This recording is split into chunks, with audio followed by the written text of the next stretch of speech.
Bonjour la famille, j'espère que vous allez tous très bien. NITCHE, Nietzsche, le catalan sur votre écran, les gars. Bienvenue dans ce débrief-là, ce débrief du match nul du Barça contre Mallorca. Ah là là là là là là.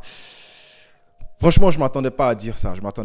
Jusqu'à la 8e minute qu'on prend le but. En tout cas, on en parle dans cette vidéo. J'espère que tu es prêt parce que, bon, je ne vais pas dézinguer qui que ce soit. Mais on va se dire les gars. C'est parti.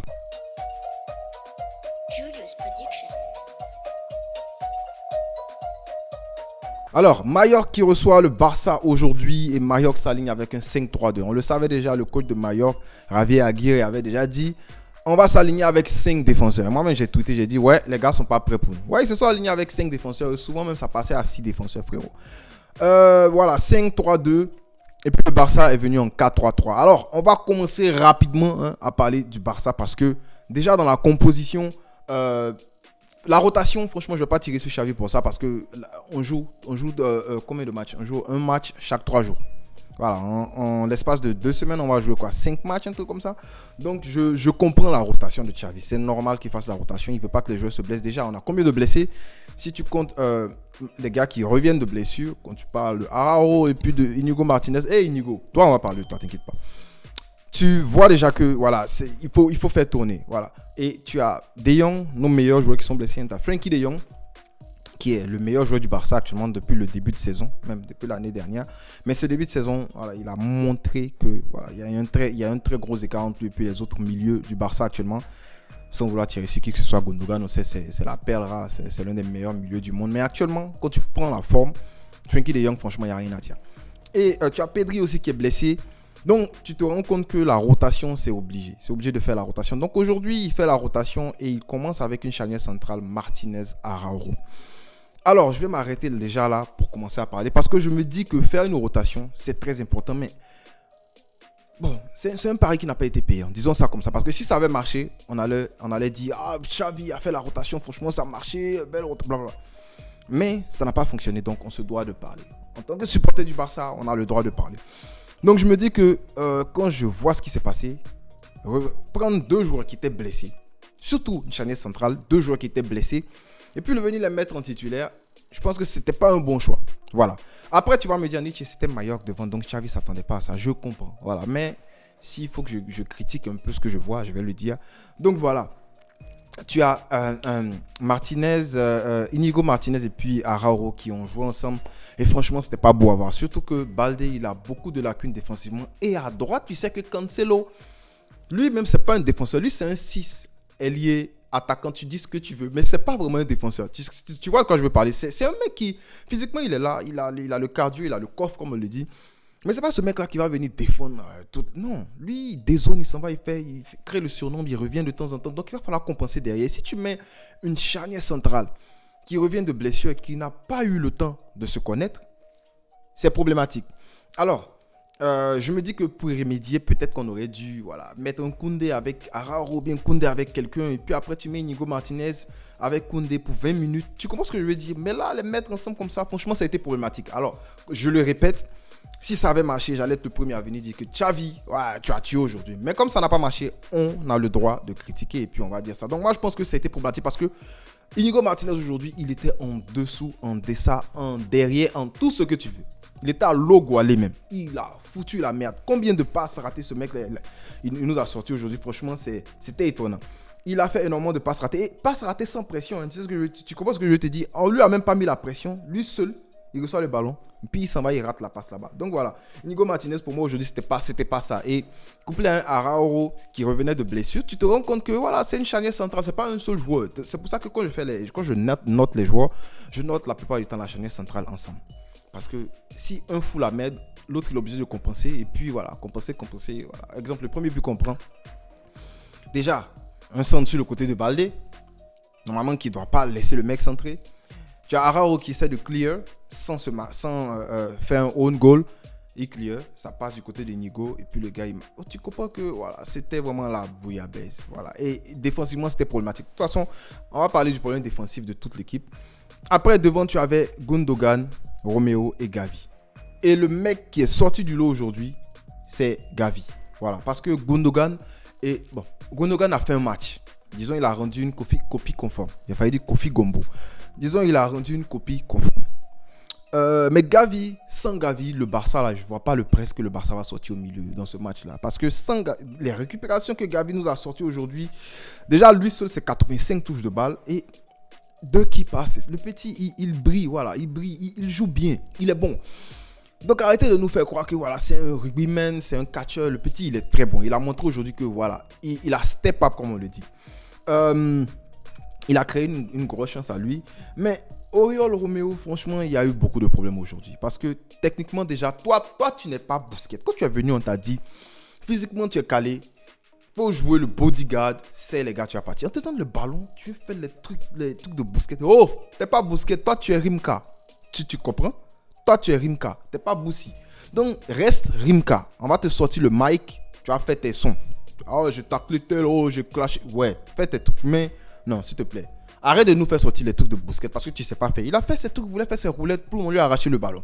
Déjà, toi, on te prend pour ton physique et puis tu te fais manger sur les duels aériens comme ça. Même Gavi remporte plus de duels aériens que lui. Mais c'est quoi ça?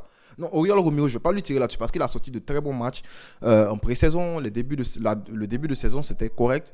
Mais là, c'est en train de devenir autre chose. On est en train de voir les limites. Donc, Xavi a bien fait de le sortir, mais je pense qu'il va falloir y remédier parce que Oriol Romeo, voilà, il a beaucoup de limites. Donc, je ne le vois même pas dans un match important de Ligue des Champions. Disons-nous la vérité.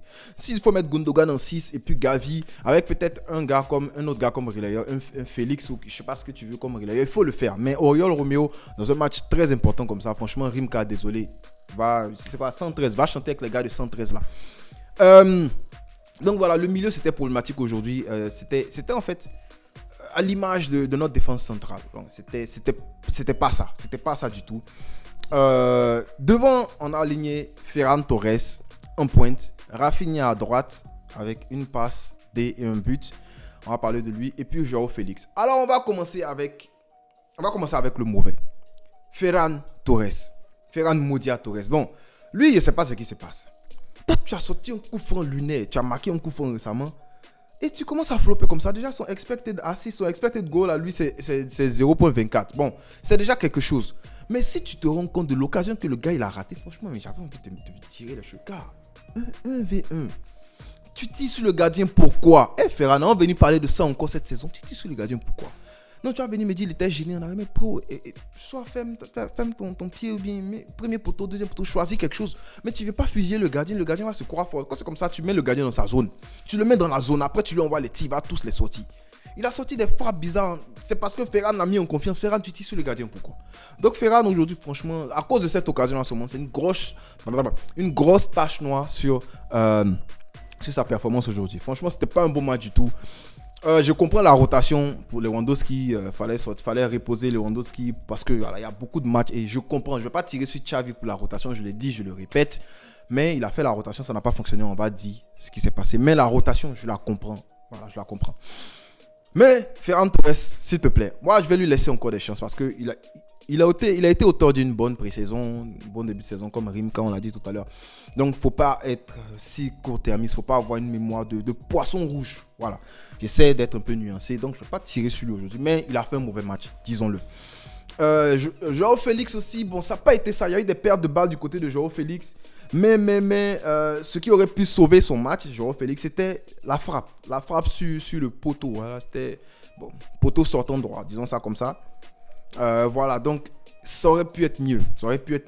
Mais on le dit déjà, ce Barça là, je vais le dire, ce match là, on n'était pas dégueulasse en tant que tel. C'est juste défensivement, on se faisait prendre trop mal. Regarde le deuxième but par exemple, où le gardien dégage. Là, on revient de prendre un 1-1, on est content, on est très content. Voilà, un but de Rafinha qui frappe de loin. Je pense que c'est le seul joueur de la Ligue à avoir marqué 2 buts hors de la surface cette saison. Mais Rafinha aussi, il faut le dire, 13 pertes de balles. Mais voilà, il est couvert par sa performance aujourd'hui, par les statistiques. Donc, on va laisser ça passer. Un bon but, un très beau but. Voilà. Il a tiré en force, à ras de terre, un peu enroulé façon. Voilà, ça fuit le gardien. But. 1-1. On est content. Dégagement. Déjà, Rimka, lui, il vient, il rate, il perd son duel. Un duel important. Frérot, on t'a payé pour les duels. Il a parlé de lui encore. On l'a payé pour les duels, il vient rater les duels. Il vient perdre les duels comme ça. Il a perdu son duel. Et derrière, bon, je sais pas. La défense, je sais pas. Le gars, il s'échappe, il laisse Araujo comme ça, il s'en va. Bon, ça a surpris tout le monde. Hein. On se dit la vérité, moi-même, ça m'a surpris, je ne m'attendais pas à ça. Il échappe à Araujo, il s'en va marquer. Donc de là, on ne peut pas parler sur Araujo parce qu'Araujo a quand même suivi. Le gars, il a suivi. Je ne sais pas si c'était travaillé à l'entraînement, mais c'était trop propre de leur part. Mais après, tu as Ter Stegen. Et comme je le dis encore, je ne vais pas être court-termiste, je ne vais pas avoir une mémoire de poisson rouge parce que Ter Stegen nous a sauvé la saison dernière. C'est parce qu'on a eu un grand Ter Stegen qu'on a eu cette Liga-là. Même dans ce début de saison, Ter Stegen, il était énorme. C'était la vérité. Mais cette erreur, oh my God, ça c'est une erreur. Tu vas pas me dire que voilà, il a fait ce qu'il pouvait. Non, cette sortie était catastrophique, man. Je sais pas, il sort. On a revu le Ter Stegen de avant. Voilà, disons-nous ça comme ça. Il sort halfway, il sait pas est-ce qu'il doit sortir, il doit pas sortir. Il regarde le photographe, bon c'est comment. Est-ce que je suis beau sur la sortie là? Et puis voilà, il fait une sortie bizarre, une toute bête. Et là même, Araujo aurait pu aller poursuivre le ballon pour sortir parce que c'était pas vraiment une frappe en tant que telle. Il a juste essayé de fuir le ballon. Il a juste essayé de mettre le ballon en telle sorte que ça fuit le gardien, c'est tout. Mais on avait quand même du temps pour sortir le ballon. Ter Stegen, il a taclé Araujo. Non mais moi ça me fait rire quoi. Il a taclé Araujo. Ça c'est un match de maudit même. Je sais pas ce qui se passe. Et il y a Inigo Martinez, on sait pas à quoi il sait derrière la balle. La plupart du temps, tu vas voir que s'il y a un défenseur qui va gêner. Quand Koundé et Araujo jouent, regardez, il y a un qui va gêner le défenseur, l'autre il va courir pour aller vers le poteau. Inigo Martinez, je sais pas, il a couru pour aller où? Il est parti à Bilbao, on dirait. Non, mais ce gars-là, franchement, il a fait un match terrible, man. Un match catastrophique, un match catastrophique, cataclysmique, ce que tu veux. Voilà. Franchement, ça a gâté mon cœur. Et donc, Ter Stegen qui fait une erreur. Et puis, voilà, on prend un but derrière. Et j'avais envie que le Barça retourne la situation, en fait. Donc, tu as eu Lamine Yamal qui est entré. Désolé. Tu as eu Lamine Yamal qui est entré, qui a changé les choses, qui a fait beaucoup de bonnes choses. Parce qu'il a failli même avoir un penalty. Le petit, c'est parce que il ne s'est pas fait. J'espère que maintenant tu as compris. Petit, il ne faut pas te jeter comme ça. Regarde Neymar. Tu fais ton truc, tu fais ton dribble. Laisse ton pied sur la route. Il faut laisser ton pied. Si le camion a marché dessus, c'est pas grave. Laisse ton pied sur la route. Je pense que vous captez de quoi il parle. Tu fais ton dribble là. Cherche un peu le vice, petit. Tu touches le gars. Tu tombes. Mais là, lui, dès que le gars a taclé, il a tombé. Il a tombé. Hein? Boukari même. Mais là, lui, dès que le gars, il a taclé, il est parti, il est tombé. Petit, calme-toi. Voilà. Et même, je pense que s'il n'était pas tombé vite, le momentum avec lequel le mec est venu tacler Lamine Yamal, il aurait touché Lamine Yamal dans sa course. Donc, on aurait quand même pu avoir un penalty. Mais bon, c'est pas grave. C'est tout ça se passe vite déjà. Il faut saluer même le dribble. Il faut saluer la volonté du petit. Quand il entre, il fait la différence. Il a fait beaucoup de belles choses dans ce match-là. Il est entré, il a donné de très bonnes balles à Lewandowski. Une bonne balle à Lewandowski. Lewandowski a essayé d'amortir. Je sais pas, tu as amorti quoi? Petit. Lewandowski met one touch, comme Suarez. Mets ça dedans là-bas. Voilà, donc Lamine Yamal, auteur d'une très très bonne rentrée, il faut le dire. Hein. Moi, je suis satisfait de l'entrée de Lamine Yamal. Mais bon, dommage qu'on n'a pas su finir. Et tout. Fermín López, voilà. Fermín López. Le but de Fermín López, là, c'est collectif. Voilà, c'est un but collectif. Tu as un bon Lewandowski qui sent le coup. Voilà, il fait comme s'il va tirer, puis il laisse le ballon derrière. Non, mais c'était beau à voir. Hein. Allez revoir. C'était très beau à voir. J'apprécie ça. Et puis le but de Fermín López, je pense que c'est son premier but dans la Ligue. Il a eu son opportunité aujourd'hui. Boum, il a pris son opportunité. C'est ça qu'on veut. C'est ce genre de jeune-là qu'on veut. Voilà, donc aujourd'hui, 2-2. On n'est pas très nul à voir dans ce match, il faut se dire la vérité. C'est juste que défensivement parlant, c'est problématique et tout est à refaire. Parce que là, on est juste à... On a combien de points? Laissez-moi check. On est à 2 points du Real. Le Real qui a 1 point en main. Ils vont jouer contre Las Palmas. Bon, on le sait déjà, ils vont prendre les 3 points. Voilà, ils vont gagner contre Las Palmas, c'est sûr. En plus, tu as Girone qui a encore un match en main. Et puis, ils ont 1 point de moins que nous. Ils peuvent passer devant. On peut finir facilement 3e à la fin de cette journée-là. C'est dommage, mais on va supporter Las Palmas. Puis on va supporter, je sais pas, Girona joue contre qui là? On va supporter, bon, je pense pas que Girona va taper Villarreal déjà. Mais ça pourrait être nul. Mais c'est dommage parce que même le goal différentiel du Barça actuellement, on est juste à 1 point en goal différentiel de Las Palmas. Donc, voilà, tout est à refaire, mais la Liga elle est encore longue. On est encore à la 7e journée. Il y a beaucoup de choses à faire, il y a beaucoup de choses en fait, il y a beaucoup de matchs. C'est pour ça que je tire pas sur les comment t'appelles ça? Je tire pas sur le fait que Xavi ait fait la rotation. Je pense que c'est correct. C'est juste que ça n'a pas payé aujourd'hui à cause d'Inigo Martinez, à cause d'Oriol Romeo, Rimka, bon voilà, à cause de beaucoup de ratés aussi. Ferran Torres, le raté de Ferran Torres, le raté de Rafinha. Parce que je vous dis, si ces deux-là ils marquent là, même si l'un d'entre eux marque, ça fait 2-1. c'est toute une autre histoire parce que les gars sont durs de sortir. On a des gars pour aller les manger en contre-attaque et tout. Donc voilà, ça nous apprendra à mettre les buts quand il le faut. Donc voilà, dommage, mais bon, je reste quand même. Le Barça me laisse sur ma faim, disons-le comme ça. Je sais pas, on me dit match, je vais dire Gavi. Parce que franchement, Gavi, il a été auteur d'un sacré match. Mais je peux facilement me lever et puis dire Rafinha aussi. Donc dis-moi en commentaire, c'est qui ton homme du match. La flop du match, je suis désolé, mais on va dire le nom, on va dire Ter Stegen pour cette sortie cataclysmique. On va dire Ter Stegen. Je bois beaucoup d'eau, c'est Gombo, il me faut. On va dire Ter Stegen pour cette sortie catastrophique. Et puis aussi Martinez avec son copain Roméo. Voilà. Et puis c'est dans l'axe. Quand c'est dans l'axe comme ça chauffe que. Nous, voilà, ça garde que même. Donc voilà, dis-moi en commentaire de ce dont tu as pensé. En fait, ce que tu retiens de ce match-là. Je serais content de lire ton commentaire. Et puis dis-moi, c'est qui ton top? C'est qui la flop? On sera content, bien sûr, de te répondre. Alors, malgré. Pour moi, c'est une défaite. Donc, malgré la défaite, on ne cessera jamais de le dire, frérot, parce qu'on est fan de ce Barça-là. Visca! El Barça.